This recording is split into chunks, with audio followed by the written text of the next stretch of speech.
over there, and I was president of WBNS-TV and our AM and FM radio stations as well. So I was in the broadcasting business portion of our family industries. And I got appointed as chairman of a group of important citizens, so to speak, to build the community mental health center system that had been authorized for this part of for the United States, basically, and for Ohio. And so that the community mental health centers, which are located here in Franklin County and in other counties in the state, my responsibility was to be on with the group of people who built the facilities here in Franklin County.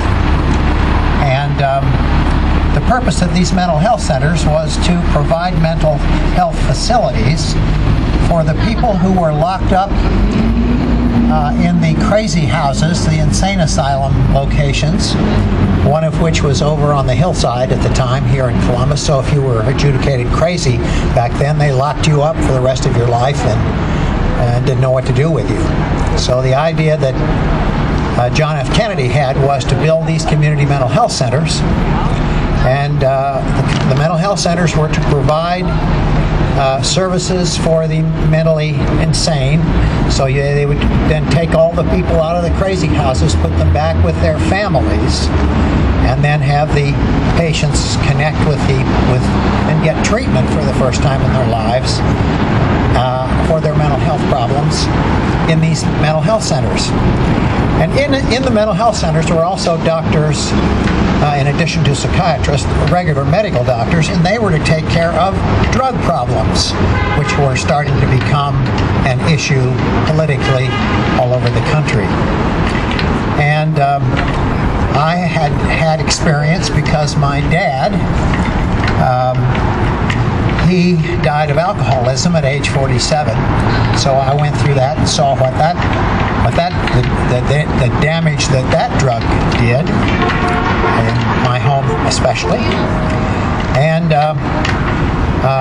so in addition to the mental health side, there were doctors in the mental health centers to take care of drug problems, and I didn't know what were these drugs that these kids were doing up at the university. I'd heard something about it, but had no idea what they were.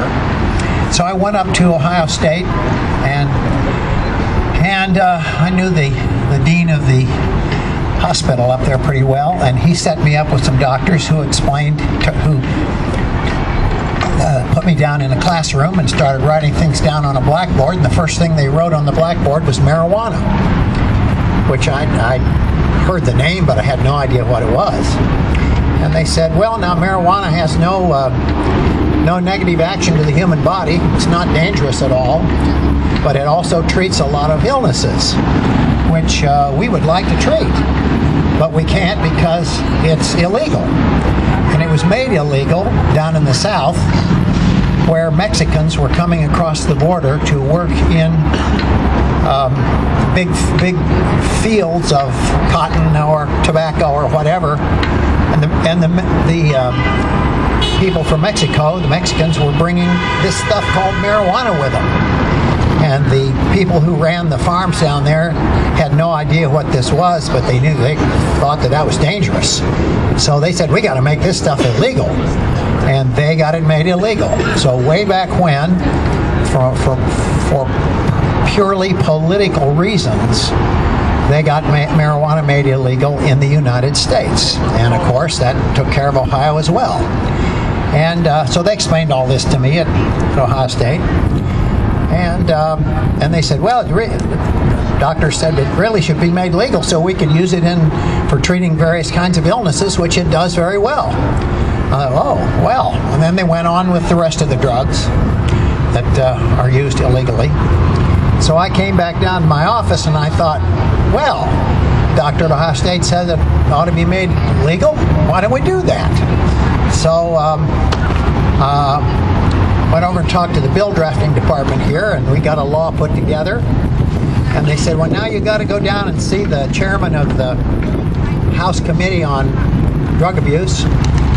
And so I went down to see my friend who is standing in front of me here. And we started figuring out how to do this and got it through the legislature. And Jim Rhodes had just been elected, or recently, about that same time, been elected. And ultimately, he signed the legislation. And we picked, as a matter of fact, California had done this, and so had states, several other states around it.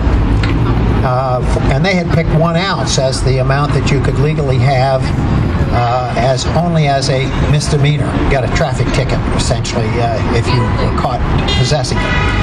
And we picked 100 grams, which was 3.5 ounces for Ohio.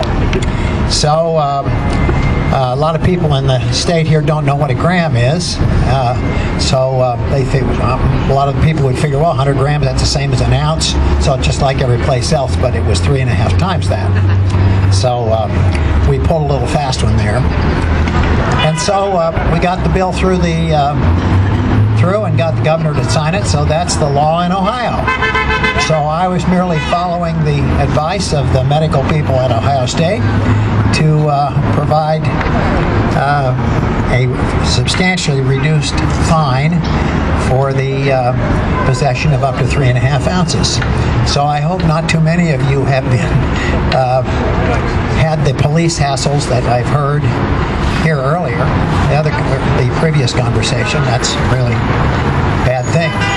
So hopefully this bill will get through on this cycle, and all of you will be in the same space as approximately as the state that I presently live in now, which is California, where this is going on.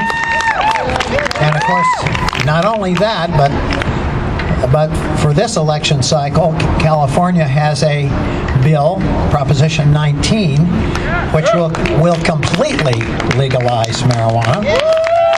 And nobody knows whether that's going to, whether that's